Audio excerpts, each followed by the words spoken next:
With the signing of Calafiori looking all but inevitable, I thought I'd discuss what this signing and the rest of our potential transfers could mean in terms of Arteta's tactical approach in the 24-25 season. So first off, we'll start with the Italian, and a player who the more I watch clips of, the more I absolutely love as a player. And no, it's not because of his hair or his aura, I promise.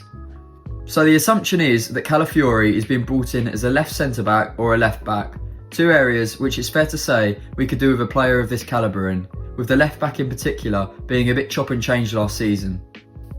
This was largely due to the injury of Jurrien Timber early on last season, which no doubt impacted Mikel's plans and gave him something different to think about when it comes to our build-up in the first phase.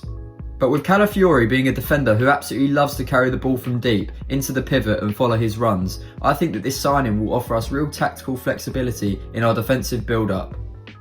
And this, added to the fact that we have Timber coming back, means we'll have two hugely impressive press baiters able to slot in and offer us solutions next season. I do expect Calafiori to play at left back, which is beneficial to the returning Timber, taking a bit of pressure off of him after such a long injury. However, there's a distinct possibility that the Italian could feature a lot next to Saliba next season, and here's why. Obviously at the start of last season, we saw Gabriel left out of the side early on, with Arteta opting to go for a back three in build-up of Timber, Saliba and Ben White, with Partey inverting from right back. Now whether this was tactical or anything to do with the Saudi rumours at the time, I don't know, but I think Arteta definitely has made more unpredictable and outrageous tweaks in the past. Just look at the decision to replace Ramsdale, which took everyone by surprise. I'm not saying Gabriel will not feature, because of course we will rely heavily on our squad and need him as he was one of our top performers last season, but it's definitely something to consider. I look at John Stones, who comes into midfield from central defence to offer a numerical advantage for City, as we see a lot from fullbacks notoriously inverting into midfield, and I think that this is definitely something we could see with Calafiori if he wants to play in central defence. I also think he could offer an overlapping option from left back, as he clearly has a really positive attitude when it comes to making runs into the final third. But when we talk about the margins to get over the line in big competitions, there's no doubt that when you look at what cost us in the Bayern Munich tie, Kivior's struggles against Sane was a big factor on the transition. And I think Calafiori's aggression and ability in wide areas 1v1 will be hugely beneficial. I think that in that situation, he doesn't let Sane turn and might even take a yellow card, which could be the difference between maybe going out and going through in the tie. Now let's talk about another area, which I think we'll aim to address in this window. I think we lost a lot of games last season against teams who deploy a mid-block.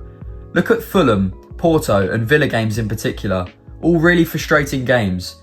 And a way to counteract this, I think, is by finding a player who's good between the lines. I recently made a video suggesting that we needed to do all we could to bring Xavi Simons in on loan. Unfortunately, it looks like Bayern are more likely to get this one done. However, their interest in Desiree Doué, along with the fact that they have Musiala and a whole host of options out wide, means we could try tempt Simons and find a better plan for him. But when I do talk about these types of players as a solution to the mid-block, I mean the likes of Xavi Simons, Eberechi Eze and Jamal Musiala, all players who are comfortable receiving the ball within the block and operating in those tight half spaces, being able to turn and carry the ball. I'm not really sure why we wouldn't be in for a player like Xavi Simons on a loan, as it strikes me as the perfect market opportunity. Eze is another one I've seen, with Ed Aarons from The Guardian I think it was, suggesting that we're interested. I think the clause is around 60 million, so it's not outrageous, but it's a type of player who can cover on the left and at left central midfield. I definitely think Eze would solve a lot of our left-hand side problems, but we'll see, because there's obviously the likes of Smith Rowe, who we already have, who I think does fall in that kind of bracket of players in terms of his skill set. He just doesn't look like he's trusted by the manager anymore, and there's obviously reports of a move away to Fulham.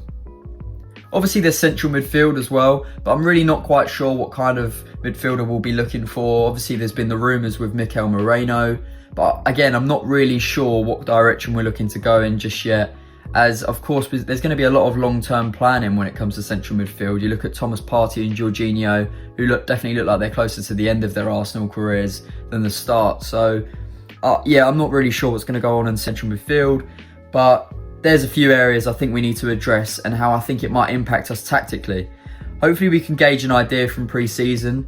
I'm not sure what to expect, but I'd definitely say be prepared for Arteta to alter something tactically, as he's done so in previous years. If you enjoyed the video, remember to like and subscribe, and I'll see you in the next one.